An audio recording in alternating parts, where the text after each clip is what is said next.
बड़ी खबर आपको केशकाल से बता दें। केशकाल घाटी में लकड़ी से लदा ट्रक पलट गया है। बताया जा रहा है कि रात 2 बजे यह हादसा हुआ है और रायपुर से जगदलपुर जाने वाली जितनी भी यात्री बस थी वो फंस गई है। ट्रक घाट के बीच में फंसा हुआ है और इस कारण जो यात्री हैं वो काफी ज्यादा परेशान हो रहे हैं। तस्वीरें आप देखिए कि ट्रैफिक कितना लंबा हो गया है। रायपुर से जगदलपुर जाने वाली जितनी भी यात्री बस थी वो यहाँ पर फंसी हुई है। कई ट्रक भी घाट में फंसे हुए हैं, यात्री परेशान हो रहे हैं। और IBC 24 पर आप एक्सक्लूसिव तस्वीरें देख रहे हैं। तो ज्यादा जानकारी के लिए हमारे संवाददाता प्रकाश नाग हमसे जुड़ गए हैं। प्रकाश, अभी खुल पाया ट्रैफिक या नहीं और क्या अपडेट इस पूरे मामले में?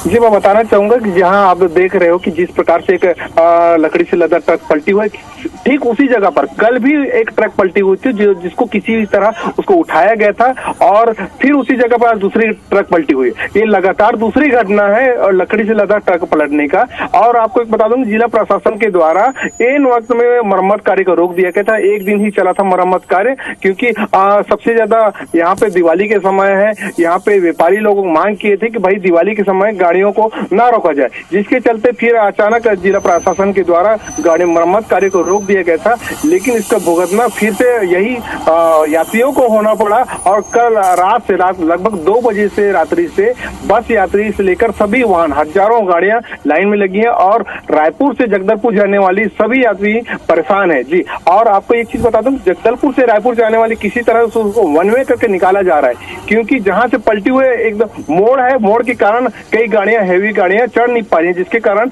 सब गाड़ियां कतार में लगी हुई है। जी बिल्कुल। तो अभी ट्रैफिक जो है वो लगा हुआ है, जाम लगातार, और जो आने जाने वाले यात्री हैं उनको काफी परेशानी का सामना यहाँ पे करना पड़ रहा है। प्रकाश, आपसे ये भी समझना चाहेंगे कि यात्री काफी घंटों से यहाँ पर फंसे हुए हैं, तो उनकी सुविधाओं के लिए वहाँ पर कुछ, या प्रशासन उनके लिए कुछ कर रहा है? नहीं, शासन प्रशासन के ओर किसी भी प्रकार से यात्रियों को मुहैया नहीं करवाया, सुविधा मुहैया नहीं करवाया जा रहा है। सबसे बता दूं कि जो यात्री घाट के नीचे फंसी है वहां पर न पानी है, न शौच की व्यवस्था है, न किसी प्रकार के। यात्री, महिलाएं और बच्चों को सबसे ज्यादा परेशानी हो रहा है। वहां पर अभी तक कोई भी शासन प्रशासन के कोई भी लोग वहाँ लोगों को कोई भी सुविधा मुहैया नहीं करवाया जा रहा है। और अभी फिलहाल किसी तरह से एक गाड़ियों को छोड़ा जा रहा है। जी, सबसे ज्यादा रात्रि में जो जाम लगती है तो परेशानी का सामना करना पड़ता है यात्रियों को। जी प्रकाश, आपसे हम यहाँ ये भी जानना चाहेंगे कि जिस तरीके से कल भी यहाँ पे एक्सीडेंट हुआ, आज भी यहाँ पे हुआ, लोगों को परेशानी हो रही है, तो क्या वजह निकल के सामने आ रही है? इसका मुख्य वजह है मैडम, जितने भी सड़क हैं वहां पर बड़े बड़े गड्ढे हैं। गड्ढों को जब तक मरम्मत नहीं किया जाएगा तब तक इसी प्रकार का माहौल बना रहेगा। पिछले साल भी जब बरसात के बाद ये माहौल बना था तो लगातार 4 दिनों तक 4 गाड़ियां पलटी थी। उसी प्रकार आज भी वही स्थिति हो रहा है। आज दूसरे दिन है, दूसरा गाड़ी पलटी हुई है, लकड़ी से लदा ट्रक। अब देखना होगा कि इस पर किस प्रकार की प्रशासन किस प्रकार से उस गड्ढों को भरती है और जाम को निजात मिलता है लोगों को। प्रकाश, वहाँ पे जो लकड़ियां पलटी हुई हैं, क्या उनको उठा लिया गया है? ट्रक को वहाँ से रेस्क्यू कर लिया गया है क्या?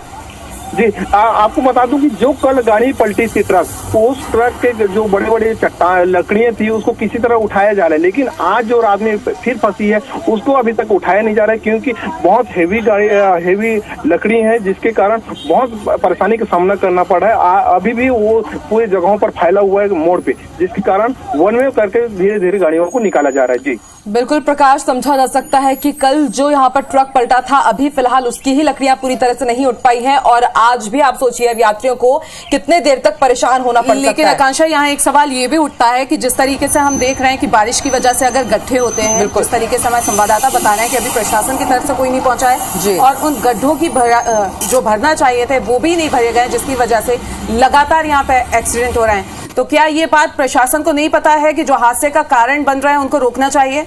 नहीं, उनको पता होने के कारण भी खास पुलिस लगातार लगी हुई है, यातायात को बहाल करने में लगी है। प्रशासन भी अपने टकटकी लगाकर, जिले के कलेक्टर दीपक सोनी भी लगातार लगी हुई है। लेकिन जिस प्रकार से मरम्मत कार्य को रोकने से और ज्यादा परेशानी का सामना करना पड़ा, क्योंकि जो बड़े बड़े गड्ढे हैं उसे भर नहीं पा रहा है। और अधिकतर खासकर जो खराब गाड़ियां रहती है, कई पुरानी गाड़ियां रहती है। बिल्कुल प्रकाश, उम्मीद यही है कि अब जल्द से जल्द खबर दिखाए जाने के बाद प्रशासन वहां पर पहुंचे और यात्रियों को तो फिलहाल कुछ राहत पहुंचाई जाए, क्योंकि कल रात से वो यहाँ पर फंसे हुए हैं, और जल्द से जल्द यहाँ का जो रास्ता है वो भी साफ हो सके। आप नजर बना के रखिएगा। शुक्रिया अपनी जानकारी के लिए।